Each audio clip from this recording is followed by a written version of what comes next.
मराठी अंतिम शब्द daily digital news चॅनलमध्ये आपले मनपूर्वक स्वागत। उल्हासनगर शहरातील वाहतूक व्यवस्थेवर मोठी हालचाल।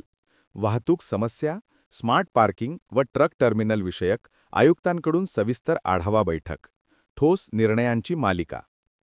उल्हासनगर 10 नोव्हेंबर 2025।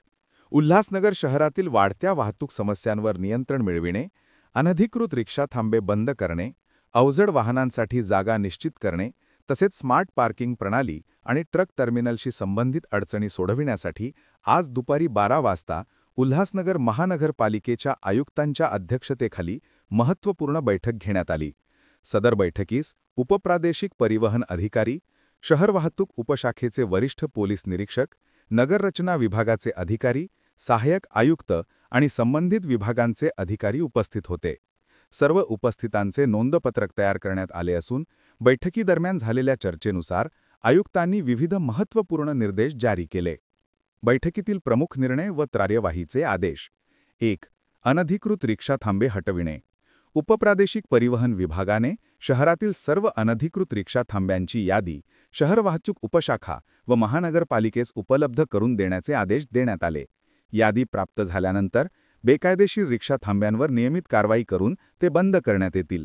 जबाबदार अधिकारी, उपप्रादेशिक परिवहन अधिकारी, वरिष्ठ पोलीस निरीक्षक, शहर वाहतूक उपशाखा, सहाय्यक आयुक्त, प्रभाग समिती। कालमर्यादा 15 नोव्हेंबर 2025। 2. शहाड रेल्वे स्टेशन रिक्षा थांबा स्थलांतर। शहाड रेल्वे स्टेशन परिसरातील विद्यमान रिक्षा थांबा बंद करून तो गुलशन नगर येथे स्थलांतरित करण्यात येणार आहे। जबाबदार अधिकारी, वरिष्ठ पोलीस निरीक्षक, शहर वाहतूक उपशाखा। कालमर्यादा 15 नोव्हेंबर 2025। 3. अवजड वाहनांसाठी तात्पुरती पार्किंग व्यवस्था। अवजड वाहने उभी करण्यासाठी तात्पुरती जागा निश्चित करण्याचे आदेश देण्यात आले। खुनी खड्डा व गुलशन नगर परिसरातील जागांची पाहणी करून प्रस्ताव सादर करण्यास नगररचना विभागाला सांगण्यात आले।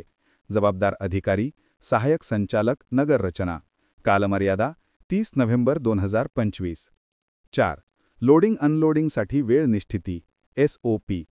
शहरात मालाची चढ उतार करण्यासाठी ठराविक वेळ निश्चित करण्याचे आदेश देण्यात आले। यासाठी मानक कार्यपद्धती म्हणजे SOP तयार करण्याची जबाबदारी पोलीस व शहर अभियंत्यांकडे सोपवण्यात आली आहे। जबाबदार अधिकारी, वरिष्ठ पोलीस निरीक्षक, शहर अभियंता। कालमर्यादा 30 नोव्हेंबर 2025। 5. पार्किंग क्षेत्रातील सुधारणा आणि संकेत फलक। शहरातील मुख्य रस्त्यांवर P1, P2 आणि नो पार्किंग क्षेत्र निश्चित करून फलक लावणे, पिवळे पट्टे मारणे, बॅरिकेटिंग करणे यासाठी निविदा मागून दर निश्चित करण्याचे आणि काम सुरू करण्याचे आदेश देण्यात आले। जबाबदार अधिकारी, शहर अभियंता। कालमर्यादा 30 नोव्हेंबर 2025। 6. विकासकांकडून मिळालेल्या भूखंडांचे विनियोजन। महानगरपालिकेस विकासकांकडून समावेशक आरक्षणाद्वारे प्राप्त झालेल्या भूखंड व मालमत्तांचा उपयोग निश्चित करण्यासाठी SOP तयार करण्याचे आदेश देण्यात आले। यापूर्वी प्राप्त मालमत्तांचा आढावा घेऊन अहवाल सादर करणे आवश्यक आहे। जबाबदार अधिकारी, सहाय्यक संचालक, नगररचना, उपआयुक्त, मालमत्ता विभाग। कालमर्यादा 30 नोव्हेंबर 2025। 7. पर्यावरणपूरक बांधकामांची पाहणी।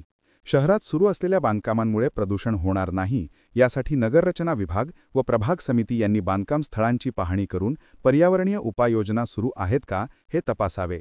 कालमर्यादा तात्काळ। 8. अतिक्रमणमुक्त मोहीम। मुख्य रस्ते, चौक व रेल्वे स्टेशन परिसर अतिक्रमणमुक्त ठेवण्यासाठी नियमित कारवाई करण्याचे निर्देश सहाय्यक आयुक्तांना देण्यात आले। कालमर्यादा तात्काळ। 9. समविषम पार्किंग योजना तयार करणे। शहरातील वाहतूक शिस्त राखण्यासाठी समविषम पार्किंग म्हणजे P1, P2 लागू करता येईल अशा रस्त्यांची यादी सादर करण्याचे आदेश देण्यात आले। जबाबदार अधिकारी, वरिष्ठ पोलीस निरीक्षक, उल्हासनगर 8 आणि विठ्ठलवाडी वाहतूक उपशाखा। कालमर्यादा 30 नोव्हेंबर 2025। बैठकीदरम्यान आयुक्तांनी सर्व विभागांना स्पष्ट सूचना दिल्या की दिलेल्या कालमर्यादेत कार्यवाही पूर्ण करून त्याचा लेखी अहवाल आयुक्त कार्यालयात सादर करावा। पुढील बैठकीत या सर्व कार्यवाहीचा सविस्तर आढावा घेण्यात येईल आणि विलंब झाल्यास संबंधित अधिकाऱ्यांकडून जबाबदारी निश्चित केली जाईल। या निर्णयांमुळे उल्हासनगर शहरातील वाहतूक व्यवस्थेतील अनुशासन, पार्किंगची सोय आणि नागरिकांच्या सोयीसाठी महत्त्वपूर्ण बदल अपेक्षित असल्याचे प्रशासनिक सूत्रांनी सांगितले। ही मीटिंग जी आहे ती मार्ग काढायच्या अनुषंगाने आपण घेतोय। आपण त्याच्या तुम्ही ज्या जागा सुचवल्या ना त्या जागा मीही बघून घेते त्या जागेवरती बघूयात की कशा पद्धतीने आपल्याला ते ट्रक टर्मिनल देता येईल. खूप मोठा हां. नवीन आहे तर इथे जागा मिळणं इतकी अवघड गोष्ट झालेली आहे, पण त्यातल्या त्यात आपण कसं करू शकतो. माझी विनंती, जर जागा असेल एखादी अवेलेबल आणि कोणी हडप करणार असेल ते ताबडतोब आता थांबवा. मागच्या 15 जागा आपण आरक्षित ठेवल्या होत्या पार्किंगसाठी. 13 जागावरती 40 वर्ष झाले राहणारे करणारे व्यक्ती आहेत, म्हणजे त्या 13 जागा आपल्याला अवेलेबलच नाहीये. 3 जागा ज्या छोटे छोटे अवेलेबल आहेत ते अशा आहेत की तुम्ही तिथे पोहोचू शकता, म्हणजे गाड्यासाठी ती आरक्षित जमिनीवरती फायदाच नाही करून.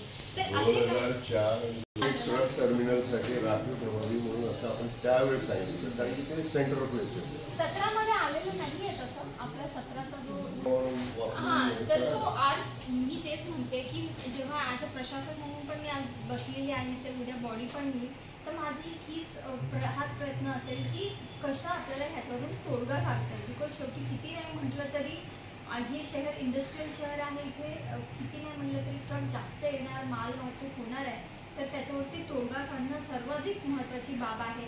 आणि कसं आहे की 10 ट्रक लावलेले असते तर दुसऱ्या 10 ट्रकला पण येता येणार नाही, आणि जे लोक इथे शॉपिंग करायला म्हणून येतात तेही येत नाही. हे टर्मिनल तुमच्या कारकिर्दीत झालं पाहिजे. माझी तीच आहे. आणि दुसरी विनंती अशी आहे की जेपर्यंत ते ट्रक टर्मिनल होत नाही तेपर्यंत या सर्व लोकांचे जे ट्रक्स आहेत त्याच्यावर कंटिन्युअस दंडात्मक कारवाई सातत्याने केली जाते, ती कुठेतरी थांबावी. ट्रॅफिक डिपार्टमेंटची वेगळी चर्चा करते की आपण कुठे काय करू म्हणजे शकतो. एका दिवशी ह्या वेळेस येतील तेवढी परवानगी मात्र आम्ही लेखी विनंती करतो ट्रॅफिकला, आणि त्या पद्धतीने ते करतील. पण तशा गोष्टी तुमच्याकडून येणं गरजेचं नाही. आहे. आमचं स्पष्ट सांगणं आहे आणि- की एखादी गाडी जर चुकीच्या नाही, पद्धतीने पण लागली हे असेल, सांगते ना. पार्क केली असेल, तर तिच्यावर कारवाई करावी. आता तेच पुढे म्हणजे त्याच्यावर शिस्त येणार होते. लावण्याचा पण आहे. ही होती आजची प्रमुख घडामोडी. आपल्या वेळ आणि लक्षासाठी मनपूर्वक धन्यवाद. पुढील अपडेटसाठी आमच्या सोबतच रहा.